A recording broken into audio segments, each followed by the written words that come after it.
El año 1625, una orden real estipuló que los prisioneros políticos irlandeses se venderían como mano de obra forzada a las plantaciones de las islas orientales. Sería el inicio de una gran deportación que se contaría en cientos de miles de personas, hombres, mujeres y niños. Pero la práctica ya había sido conocida antes, en 1612, en la Guayana. Solo sería el principio, como consecuencia de la Revolución Irlandesa de 1641, que se mantendría candente durante 11 años. La población de Irlanda descendió de aproximadamente 1,5 millones de habitantes a poco más de 600.000. El motivo fue el genocidio llevado sobre ellos por Inglaterra, que comparado con lo que vino después debía parecer una situación idílica. Y es que entre 1650 y 1660, en 10 años, la dictadura de Cromwell instaló el que fue conocido como Reinado del Terror, que de forma proactiva agudizó el genocidio que ya venía conociendo la población irlandesa católica. Pero el pragmatismo británico supo tomar la medida del asunto y supo calibrar hasta dónde debía seguir con el genocidio y hasta dónde con la esclavización. Así, en 1650 llegaron a las plantaciones caribeñas de San Kitts 25.000 esclavos irlandeses. Carecemos de datos tan siquiera aproximativos, pero se calcula que en esta década la corona británica secuestró a unos 100.000 niños irlandeses de entre 10 y 14 años y los llevó a las plantaciones del Caribe, de Virginia y de Nueva Inglaterra. Cromwell murió el año 1660, pero el pragmatismo británico no defenestró su figura. Su sucesor, Carlos II, hijo del decapitado Carlos I, decapitado por Cromwell, no dudó en mantener el negocio de la trata con el compromiso de entregar al menos 3.000 esclavos anuales a la Real Compañía de Aventureros. Estos traficantes de esclavos detentaban altas posiciones sociales en Inglaterra, una lista que, conforme señala Eric Williams, estaba encabezada por la realeza e incluía 3 duques, 8 condes, 7 lores, una condesa y 27 caballeros.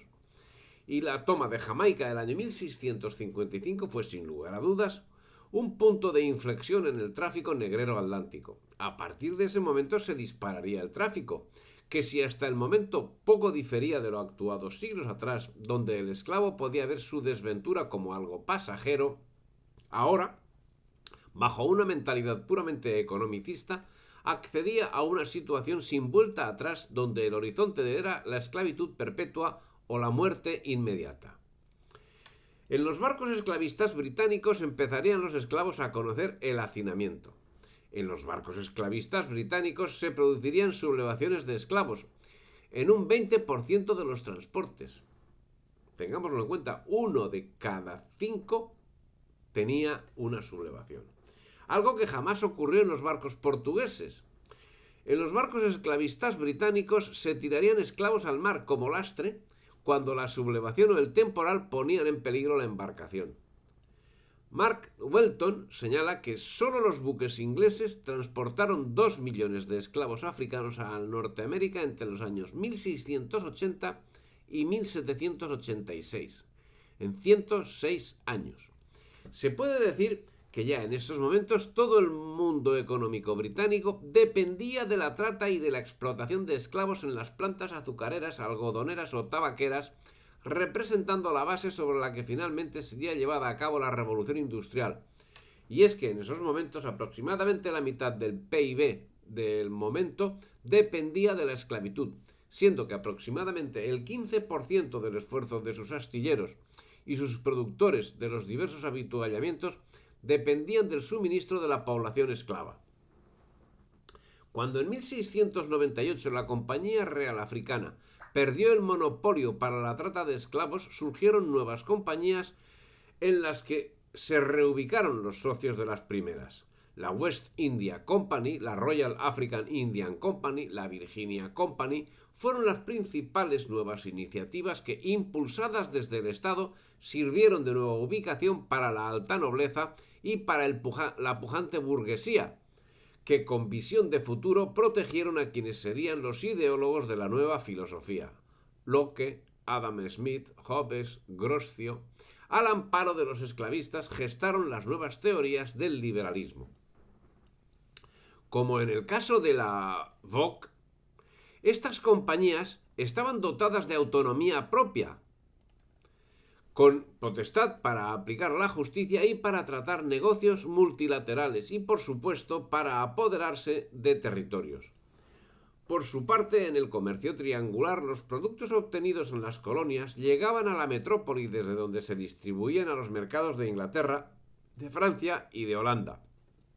Lugares donde, asimismo, la dependencia del esclavismo era manifiesta, siendo que si en Inglaterra el 75% del trabajo portuario estaba ligado al tráfico en su conjunto, en Francia representaba el 12%.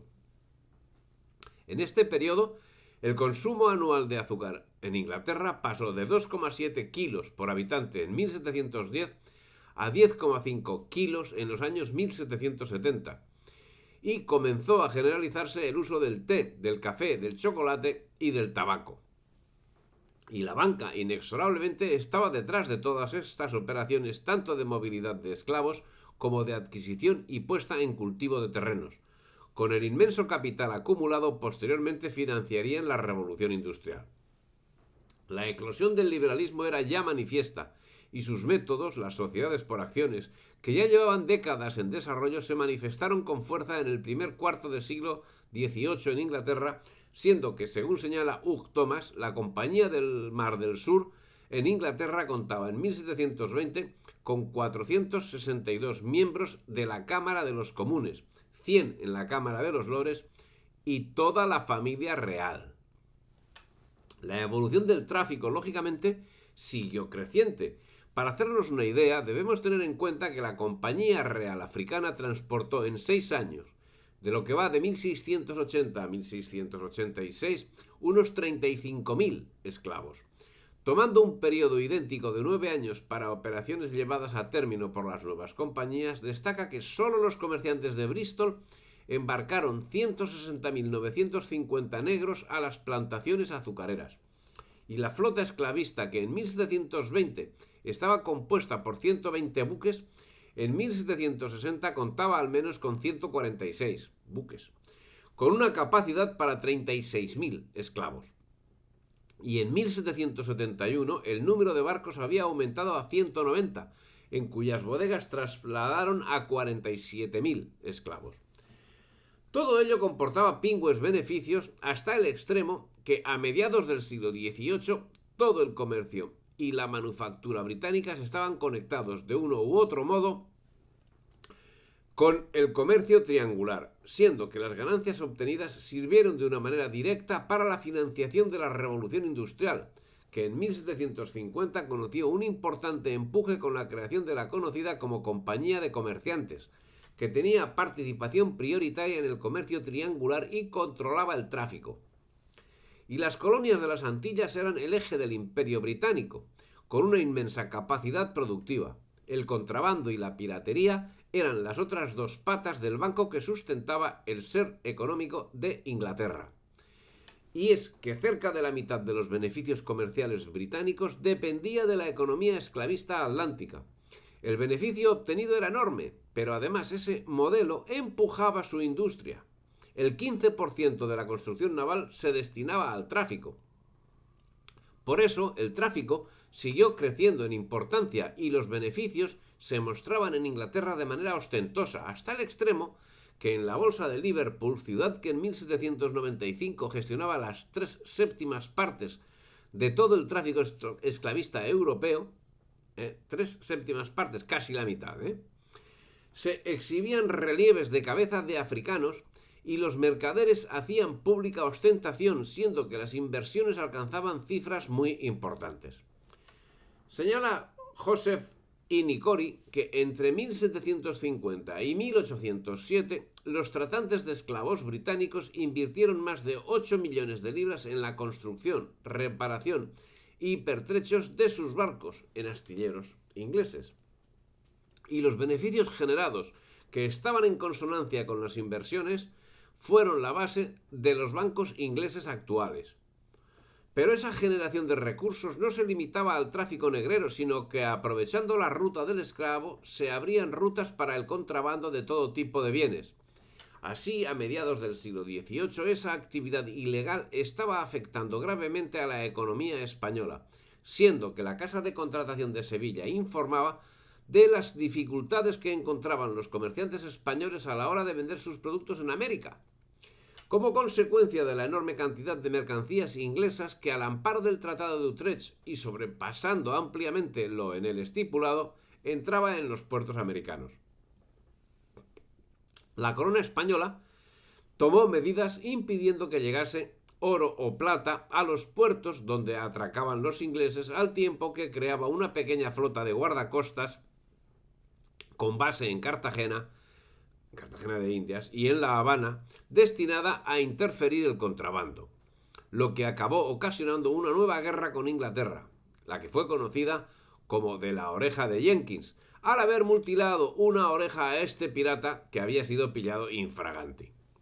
Pero centrándonos en el hecho del tráfico de esclavos, es el caso que la intensidad de la demanda de mano de obra esclava hizo que en 1766 Inglaterra autorizase la trata directa de África a Florida, territorio que era colonia británica desde 1763.